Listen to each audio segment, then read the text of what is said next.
Today I want to share with you two simple kind of strategies or techniques to help improve position at the knees. So one big thing we want to do obviously is keep our knees healthy.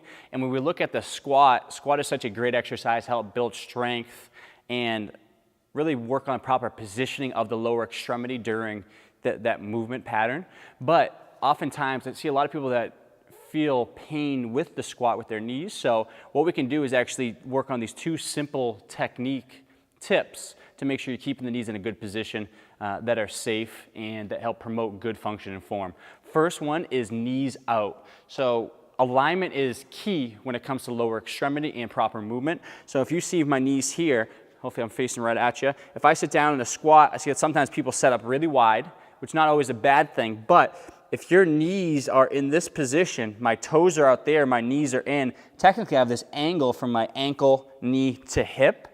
Okay? As opposed to if I went a little bit closer with my feet hip width and I drove those knees out, so now I'm in a better position. That knee is stacked more over the ankle. So I always want to think of knees in line with that second toe. So that's the position I want to promote there. Oftentimes, even that position for a lot of people can be problematic. So creating more of an externally rotated position can be more beneficial in reducing knee pain. This is actually true with a few clients that I have right now, a couple older clients that have problems with squats or with getting down into that knee flex position. So all we do to modify that is to put the feet out a little more, so more of a sumo position. The toes are going to turn out, but then when we turn the foot and the toes out, we need to make sure the knees are actually accommodating that position. We don't want to go out so far here. I see some people do this, go out so far, but they don't have the rotation in the hips to make sure the knees are pointing when the feet point. So we need to find how far can the hips rotate out, because that's the foot position I want to reinforce. And then as I sit down, I'm in more of a externally rotated position as I drive out, because that will put the knee in a better position where typically if you are someone that is experiencing knee pain during the squat or just during everyday movements, will put you in a position where you will see less pain in a more pain-free motion. In addition to that, if that doesn't work, what you can do is actually add a band around the knees. So this is called reactive neuromuscular training. So in this position, as you sit down, now you have this band, which technically here wants to pull us, it's pulling us together into the position we don't want, because we want to correct. It provides us this stimulus that we need to think, okay, drive out into the band, make sure that band doesn't collapse inward, because I don't want to be in this valgus position where this angle is happening. So from here, I can always think before I lower down, driving out, automatically you can see in my foot position, my foot starts to roll and become very flat on the ground. I start to really develop that arch in the medial side of the foot. And my hips, just feeling that, I'm feeling better engagement through my hips. I'm getting some of these muscles, the glutes, the hip rotators involved with the squat. If you are someone that has more of a quad dominant pattern, this can be a good strategy to help get these hip muscles involved, get that foot into a proper position that promotes good pain-free motion at the knees. Okay, so that's the first thing. Second is just learning to sit back more. Oftentimes, if you are more quad dominant, you'll see throughout the motion that which I always look at people squat within their first session, is it knees first, then hips second.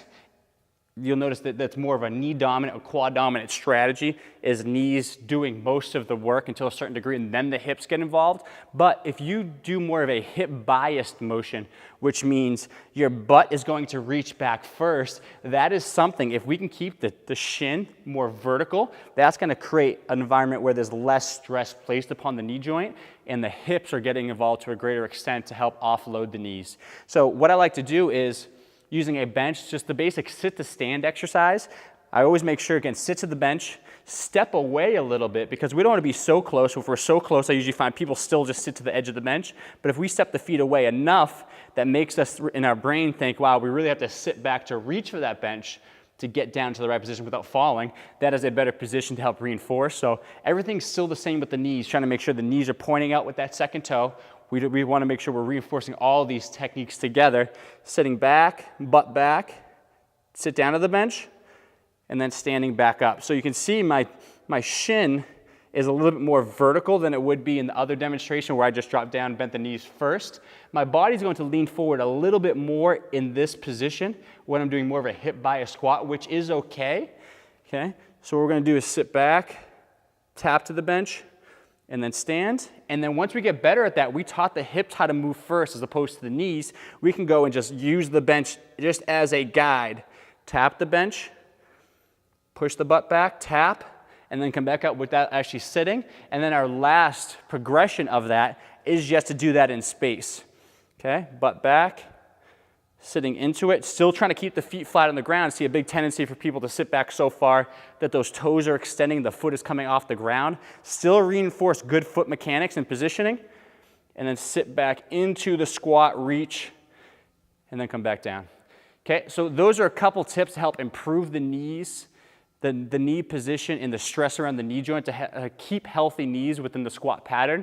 Again, regardless of whether you have knee pain or not, the squat is still a very good movement, but just finding these proper modifications and different ways to do. Obviously, we did the same exact movement in every single variation of the squat here, but we changed its focus just slightly. So depending on what you feel, you might have to mess with the band or screw your feet into the ground to rotate those knees out or sit to a bench. You might have to find that right starting point to really work on desensitizing the pain that you're having. Find the most pain-free squat that you can do.